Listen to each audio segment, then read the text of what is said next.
Hello and welcome to Clarity for UPSC. I'm Dr. Shivin. As you know, on this channel, we've spoken about a plan B and a backup plan many times, especially after this year's prelims. So today we have Ms. Yashi Shukla with us.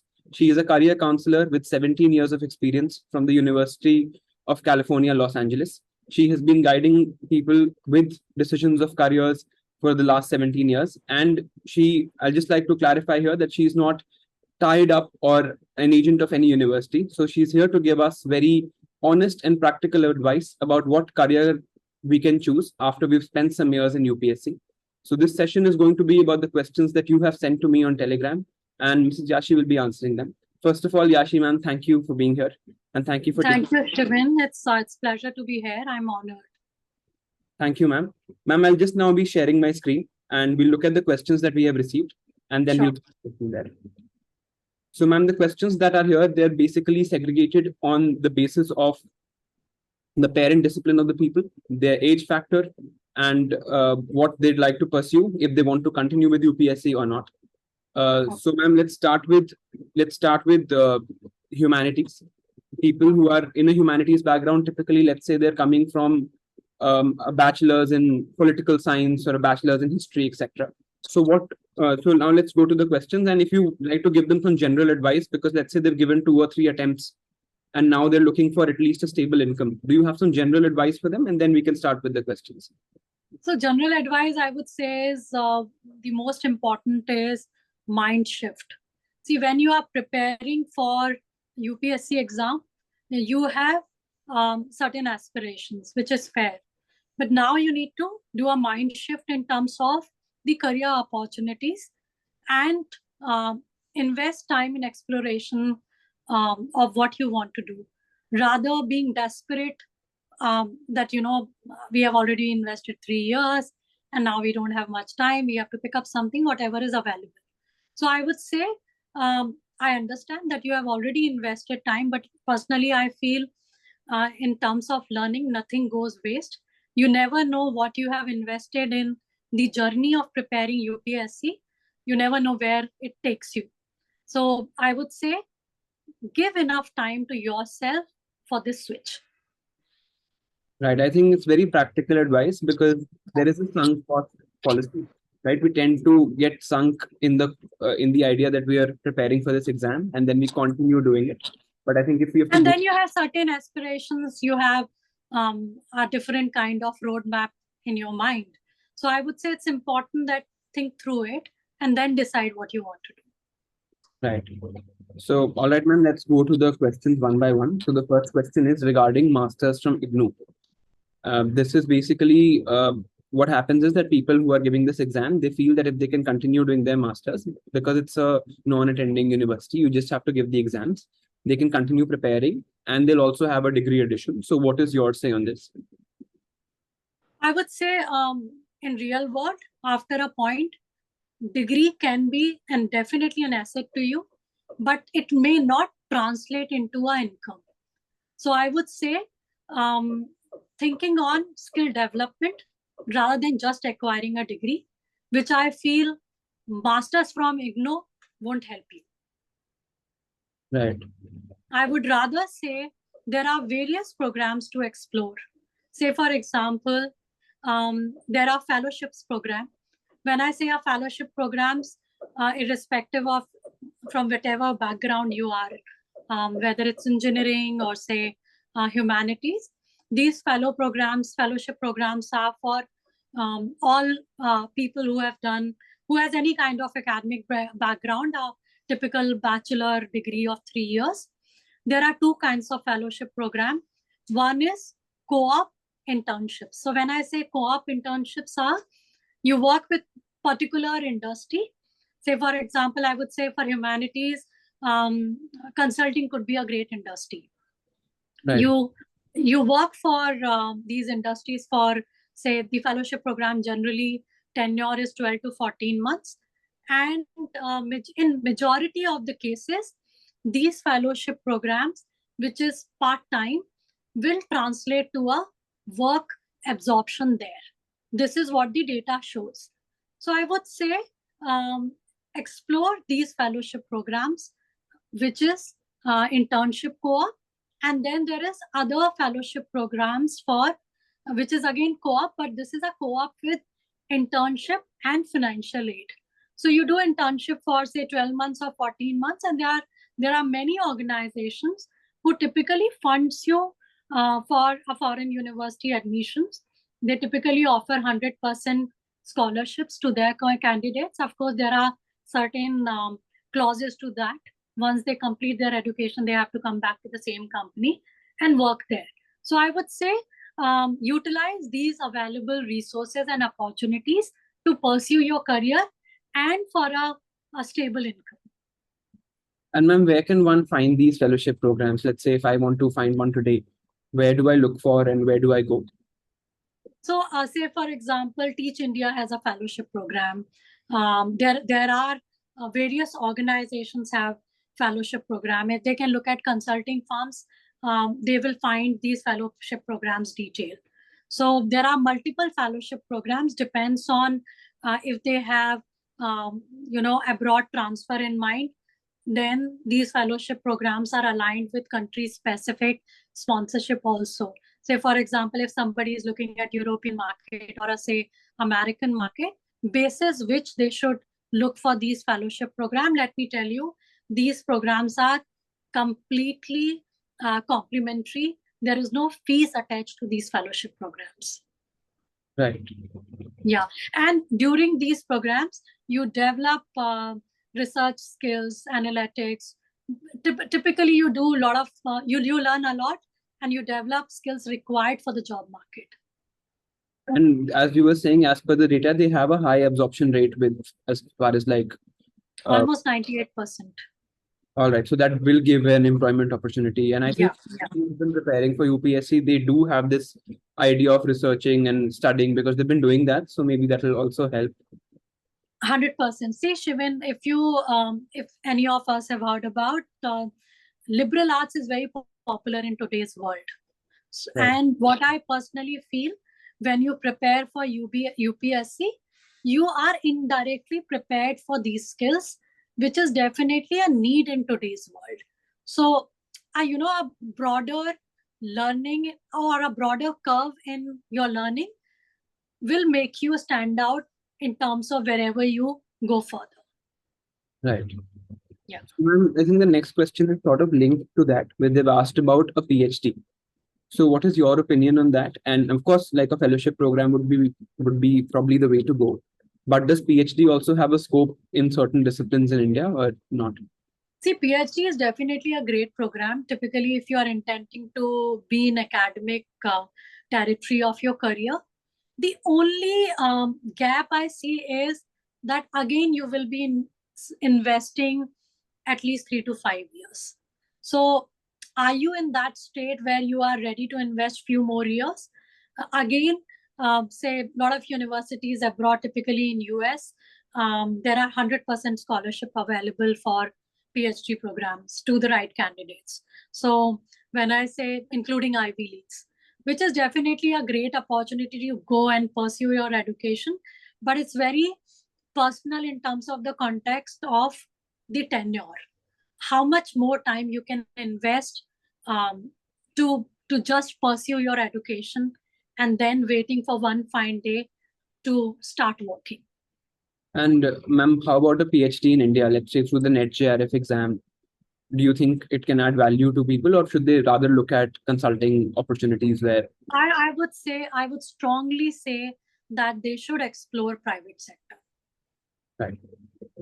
Yeah. Ma'am, the next question. I would rather say PhD in their mind, please join a private sector.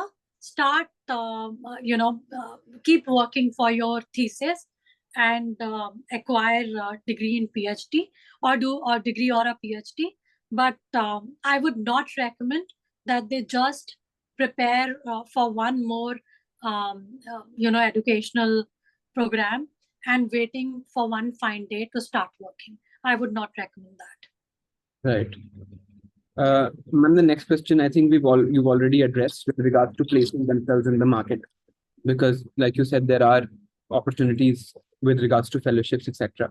But within just a degree in humanities, is there a way to place themselves in the market, or will they need additional skills let's say, or market? See, as I said, they should definitely,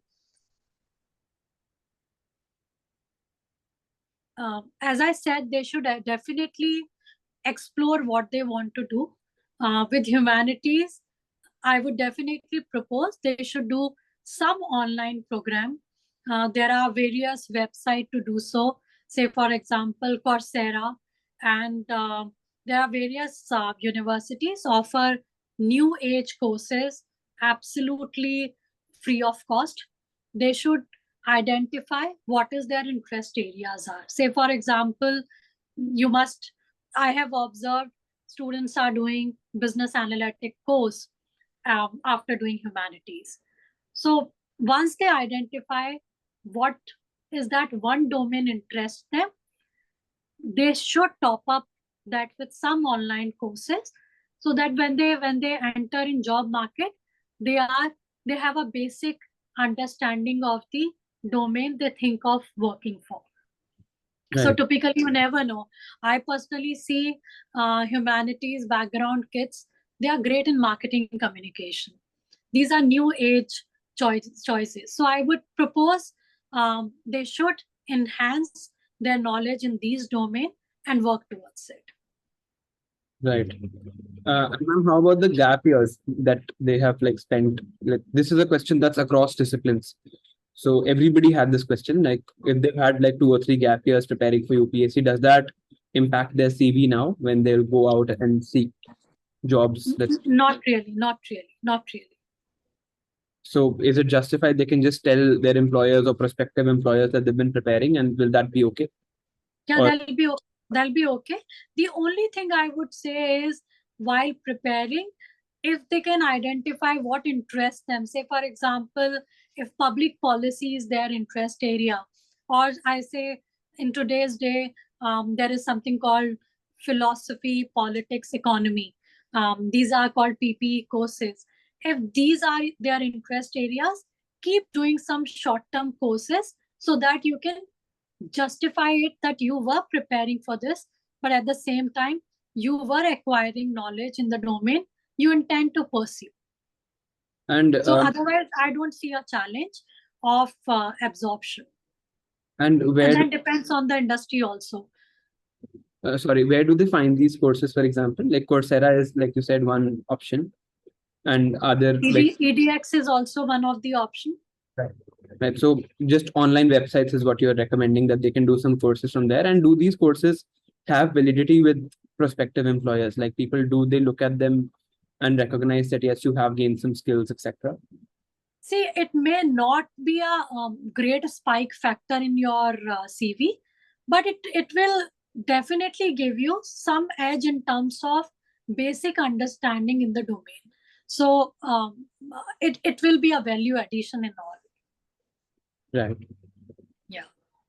So I think, ma'am, we've already addressed this courses that will make them job ready question, since you've this in detail. Now, this next question is about, I've already given 2+ attempts, and should I keep going? So, ma'am, the advice that I give in this regard, the question I've gotten is that if you've given 2 serious attempts and you're, if not that financially stable, you should rather look at a backup that would earn them enough money to sustain themselves financially, and only then continue. What is your opinion on this? If like somebody's given 2 or more attempts, what would you tell them? I have a similar opinion like you. I mean, in the similar context, I keep laughing and saying that there are a lot of coaching centers who started enrolling kids from grade 6 for IIT or JEE preparation. I have never seen these kids getting in. So, I personally feel what you are saying, 2 attempts are good enough. They should definitely explore other career territories. And as you rightly said, they can keep preparing and keep trying. But at the same time, ensuring that they have other paths to follow so that they don't regret it later in terms of losing the available opportunities. Right. Yeah. Ma'am, the next question is about where they can approach people with a similar background. So this is probably also with regards to where they can approach people with job opportunities, let's say they look at these fellowship programs or their courses, then where do they put their CV out? Where do they go? And where can they approach people where they can probably get a job opportunity, or people who have a background similar to them, to form a community or something? So there are 2-3 ways to do so. One is, if you look at, I personally feel after UPSC preparation, consulting is something they should explore too. One, whatever they have learned during this preparation, these skills will be translated in terms of further working in this domain. So I feel there is a very close alignment of what you have done and what you will be doing. So step one to identify such jobs is, if you look at consulting firms in India, they generally they have a career portals on their website. One should definitely keep uploading this. Second, there are a lot of consultants, stay in touch with them, keep sharing your updated CV. And this is what the first step should be. Ma'am, is an account on LinkedIn, for example, also going to help? Is that an opportunity for them to search for jobs? Or rather, these websites of these firms would be better, in your opinion? I think, ma'am, your internet has frozen. Can you? Yeah. Am I audible now? Yeah. Ma'am, I was just asking if an account on LinkedIn, for example, is a good option, or would these websites be better where the career portal is? I would personally say reaching through website would be a better option. But yeah, they can use LinkedIn to support their journey for identifying the right choices for them. Right. Ma'am, I'll just take this question first about marketable skills. So we've already discussed, let's say, skills that they can learn on Coursera or edX. But what about some other skills like video editing, or things that they could do where they would get some income in the market and then also continue preparing? I think this question is more about doing something part-time that would sustain them financially and still give them enough time to prepare themselves. So do you have any recommendations for that? I would personally say these are very technical skills and may need a lab to work on, or may need an assignment to have a real life experience. For courses, typically what you are mentioning, a mass comm or a media comm courses, I would say internships are important in between.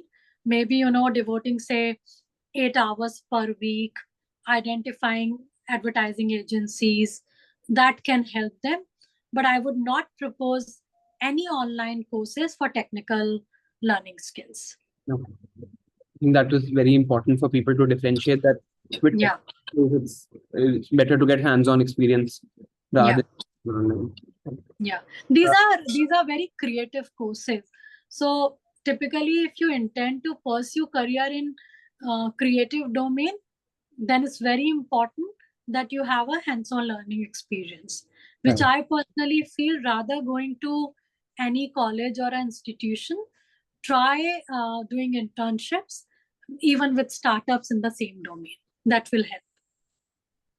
Right.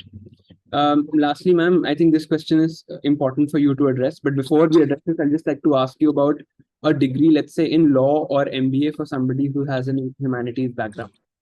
Is that a good option? Let's say law, mass comm you've addressed, or like law or like MBA for someone who has, let's say, a bachelor's or a master's in political science.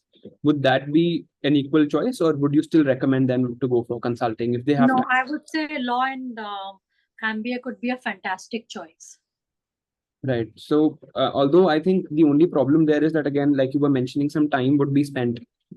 So again, when you intend to do law or say MBA, you will be again on academic journey.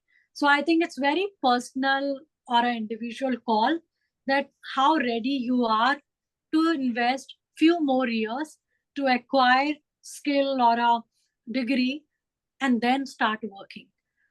I think that is very individual, I would say, or very personal. Right. But these are great. I mean, I would say yes, absolutely great choices. If someone intend to do law or MBA program after this. Right. Lastly, ma'am, for the humanities background, this question I wanted you to address, that I think coming from you, it will mean more that it's not that even if they've given 3 or 4 attempts, it's not that they're, everything is lost. There's still opportunities out there, and enough opportunities out there to make a stable career. So I'll share a case here. Why this consultancy came in my mind. I had a mentee who I think gave 3 attempts, and he was done by 2019, was not able to get through. Everyone is not lucky like you. So he finally worked for this fellowship. He got into a fellowship program.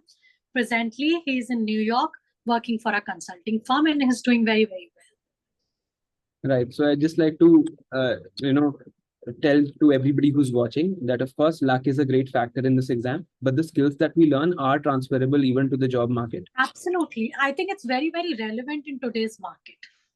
Right. It's just that we need to know when we need to take an exit. We cannot continue to give our time here. After we've spent a reasonable amount of time, we should move on and probably explore the private sector too. Yeah. When to exit, and I think exploring what is your core strengths and what you want to do, what you can do all your life. Right.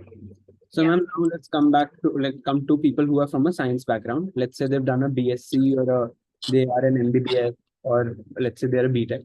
For MBBS people, I can tell that they can go for an AIPG, and there's still jobs in the market for MBBS too. And their gap can still be justified. Maybe they've forgotten their core skills, but they can do a JR-ship and go forward. But what about somebody, let's say, who's done a BSc and has a science background and has spent 2 or 3 years? So what are the career options for them now going forward? Business analytics is a full-fledged combination of, I would say, something to do with humanities, IT, understanding, data science. So I personally feel looking in the sector of business analytics or a data science could be an interesting choice for them. So, ma'am, with regards to data science, how do they pursue their, how do they go forward from here? So data science, I would say they should top up their degree. There are, again, a lot of courses available online. When you are looking at online, I'll propose, because data science is very new in India, I'll propose if they can look at some universities which are established outside India, offers on a very nominal cost. Prepare, I think, choosing almost a 10 or 12 months program will help them acquiring job in business analytics domain.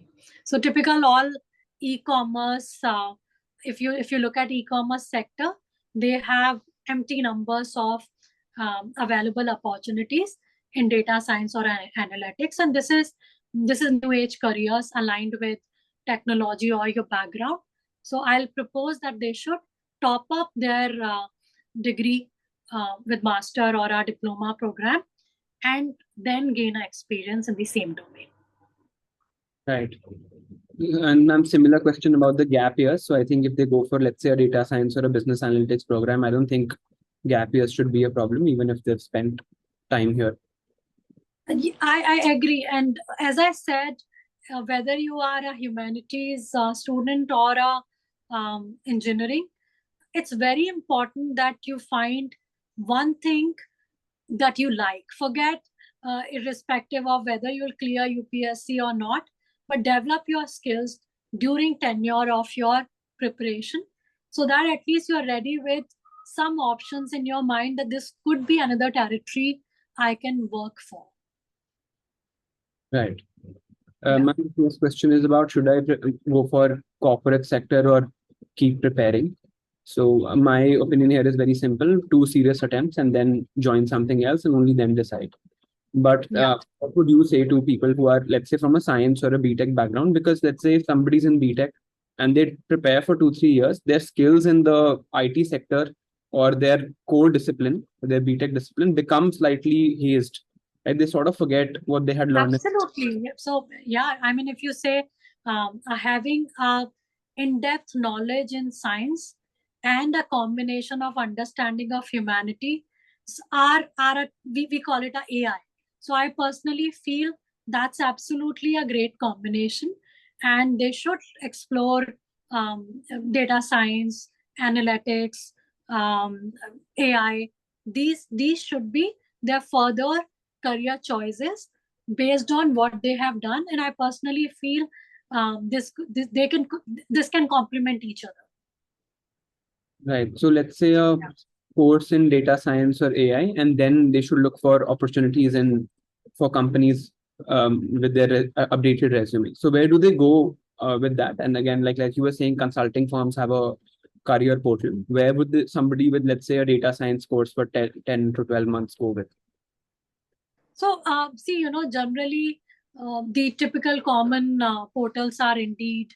They should keep updating their CVs on LinkedIn, and they should definitely identify few industries. Say, for example, if Amazon is something they are looking at, connecting with on their career portals, and then getting connected with few consultants around will help, because in any ways these are high on demand roles. So I personally feel maybe they may not get the desired kind of remuneration in first go, but I don't see the challenge of their absorption. Right. So let's say they do a course with AI or data science, or let's say business analytics, there is a high absorption rate. And I think eventually at least their career gets settled, if not maybe in the first couple of years. Absolutely. The one additional advice I would give is when they are trying to do this course, it's very important that they look at the right kind of universities. When I say right kind of universities, well-regarded, reputed universities, decent in ranking. That could bring an edge in their CV. Ma'am, if you don't mind, could you give a couple of examples as to where, let's say, somebody could go for data science? I would say Cambridge offer a great program in data science. So it's not necessary that you do 12 months course. You can do 6 months course. Stanford offers very interesting program. Typically, all Ivy Leagues offers these program, and they have a financial aid availability also. So it's not necessary that you have to invest a certain amount. You can apply under financial aid. These can be sponsored courses, and has a great value in terms of your learning and reputation in front of your future employers. And ma'am, let's say somebody wants to stay in India and continue. Are there those options too, or like do they have online courses for data science too?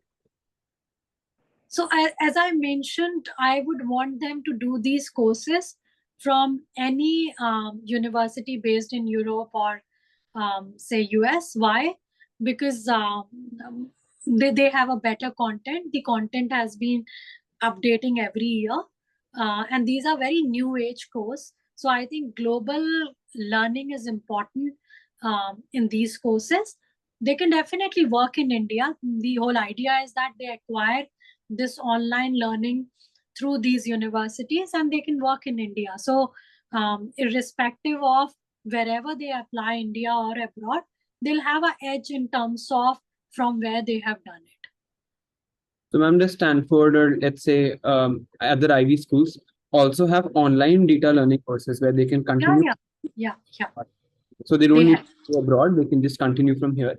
And you're saying the investment is worth it, right? So even if it takes some investment to get into it, it will be worth it later in the job sector when they finally come. Absolutely, there will be ROI on this. So what I additionally added is there are scholarships application also to these universities for online programs, and there are financial aid scholarships also available. So when I say financial aid, means I can't afford it. In that case, they are need blind universities, offers say 20% to 100% scholarships. You may not have to pay and you can do these courses on fully funded scholarship programs. Right. Yeah. So ma'am, next we'll come to masters or let's say research. I'll take both these questions together. So let's say somebody has done a BSc and they now wish to go for a master's and then go for research, or similarly for BTech. Because I feel typically the audience that is watching is more inclined towards working in India. So could you just delineate that and compare that to, let's say, an online course from an Ivy League school? See, research or say master degree will definitely help in acquiring or say entering to a middle level position. Again, as I said, they have to identify if we are looking at India, I would not propose any online course from any Indian university. Right. So I would recommend then they do a full-time program from wherever in India, as long as university is UGC approved, and they are not typically going to private glorified universities. Go to a established government universities, but then do not go for an online program offered in India by an Indian colleges. Right. Lastly, ma'am, with the science background, if somebody, let's say, coming to wants to continue with coding, could you recommend some places where they could go? Let's say somebody's got a master or a BTech, but their skills are slightly outdated now. Let's say they completed their BTech in 2017 or 18 and they've been given attempts. Somewhere they could go to refresh their coding skills, or somebody who could go, let's say, as a fresher for coding and then learn there. So could you just recommend a couple of places or they could go to, let's say, an online course or maybe somewhere in India where they could go for? So I would recommend, rather than just doing a coding, they should explore UI UX with a combination of typical coding and design. There are a lot of private schools in India which offers these programs. They can explore a lot of private schools in India which offers these programs. Say, for example, Plaksha is in India, offering great programs aligned with science and technology. They can look at these programs, or any private institute can also be considered, because as I said, these are typical technical courses. The more they'll have an experience in terms of doing things, they'll acquire better understanding in the domain. So UI UX or a coding or a design is not something from where you are. It is all about in terms of how your deliverables looks like, and how good you are in the domain. So irrespective of wherever you are going, ensure that the focus of the curriculum is 70% practical and 30% theory. And like you said before, technical skills do require things where people are more focused on hands-on experience rather than just on. Right. So again, I'm saying that it's important you identify programs which is a combination of practical 70% and 30% theory, because this will definitely need a lot of handholding in terms of learning practically your skills. Right. Nasi ma'am, let's come to commerce background students. So if let's say somebody has a BCom or a eco honors, let's say from Delhi University, maybe not from the most premier colleges, because I think those people will not face the problems. Problems will be faced by somebody who's not done it from the best university, like somebody who's not from an SRCC or a Xavier's or a Hindu. What would be the way forward? For example, MBA is one, I think, opportunity, but are there any other relevant jobs that they can go for directly rather than going for 2 more years for an MBA in education? So economics is again aligned with consulting, but I would propose they should also explore fintech. Maybe a short-term course in investment banking or fintech could really bring edge in their CV. So just exploring after eco degree or a commerce degree, undergrad degree, exploring job market, I would rather say spend some more time, invest some more time acquiring maybe a diploma program or a master degree, and explore financial management sector or a fintech industry to work. I think that's very high on ROI. Then you just graduate and start working. Right. So, ma'am, in the fintech sector, for example, like you've delineated courses in other places, where do people go and what are some good opportunities that are available in India and abroad both? So, as I said, for fintech, there are again a lot of online programs available when we look at abroad universities.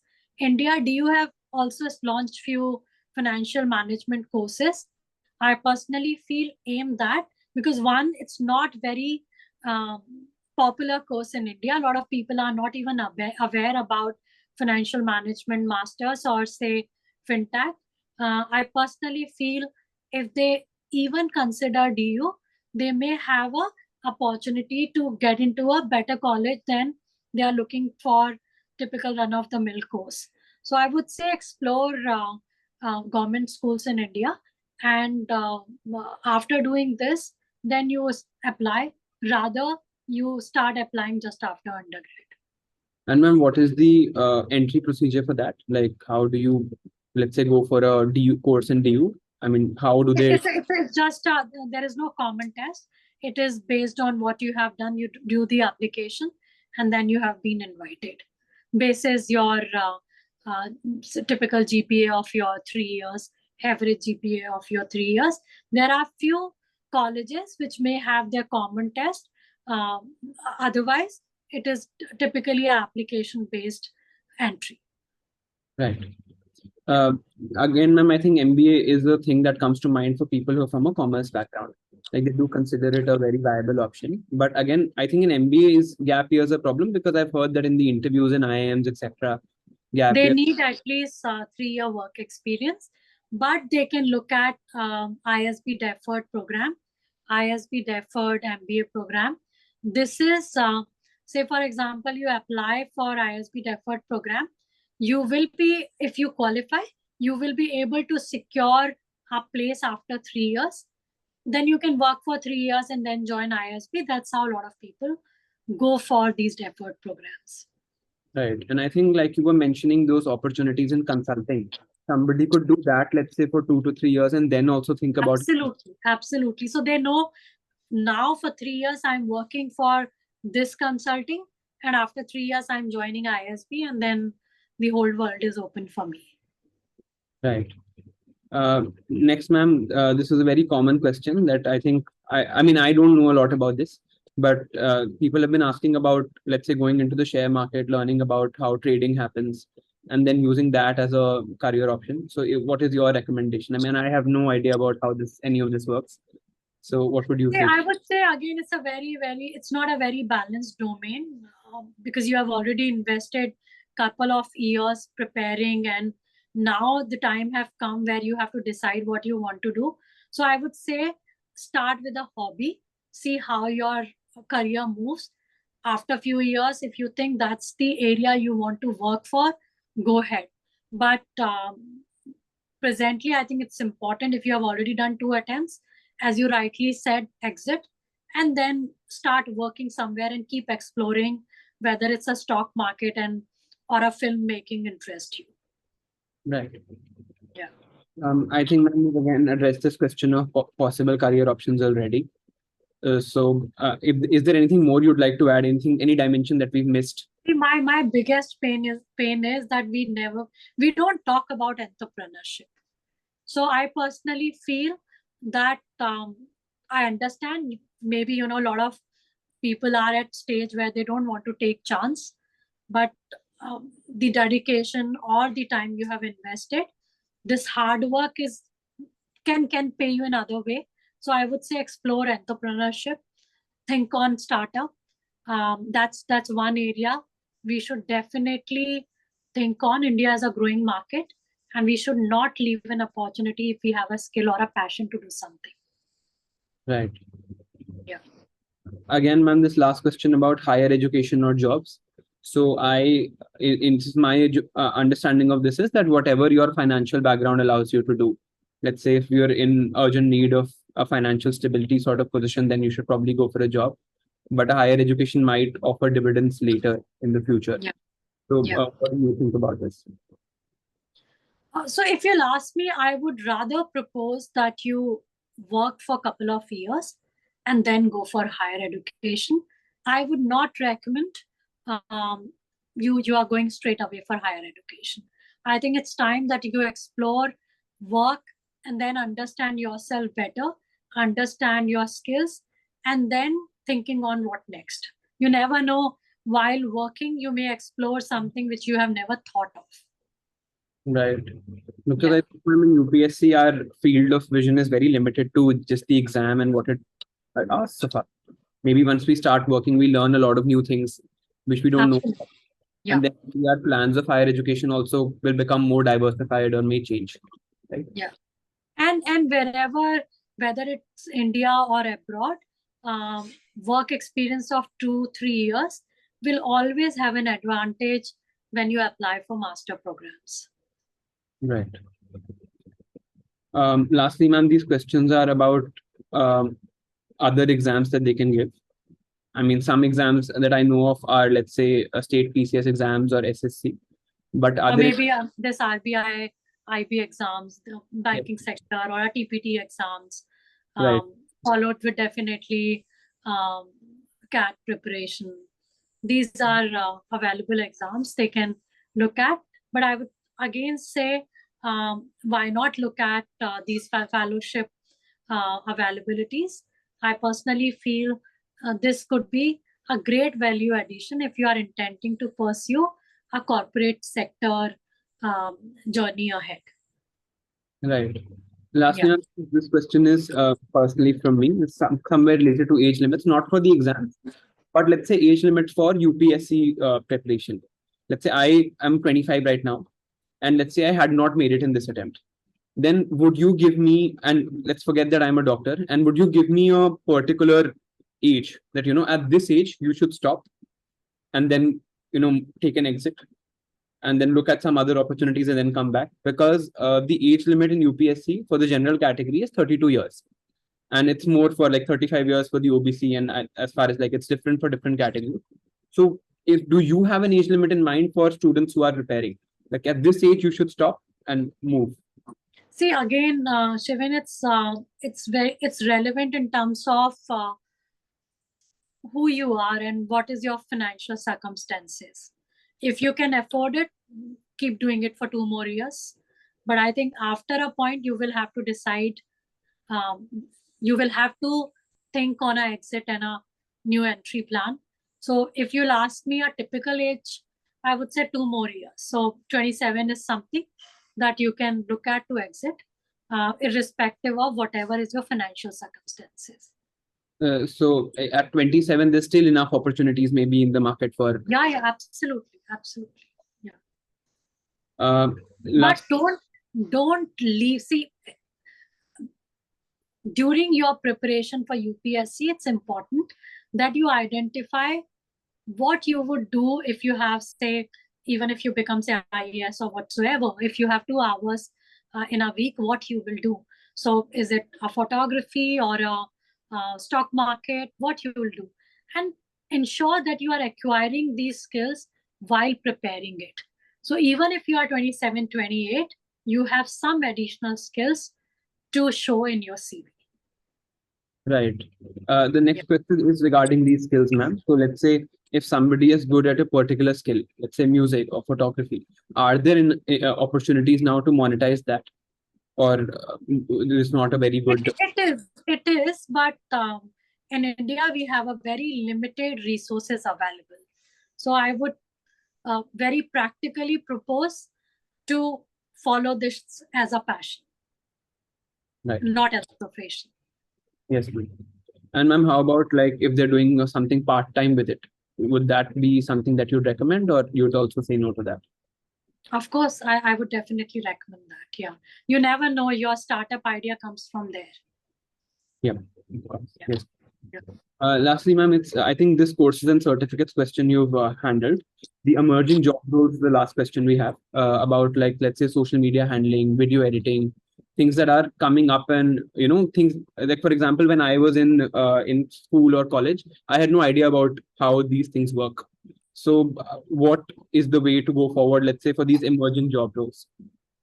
So I would say anything to do with digital spaces, or if they are inclined towards a creative fields, they should definitely do internships rather than courses.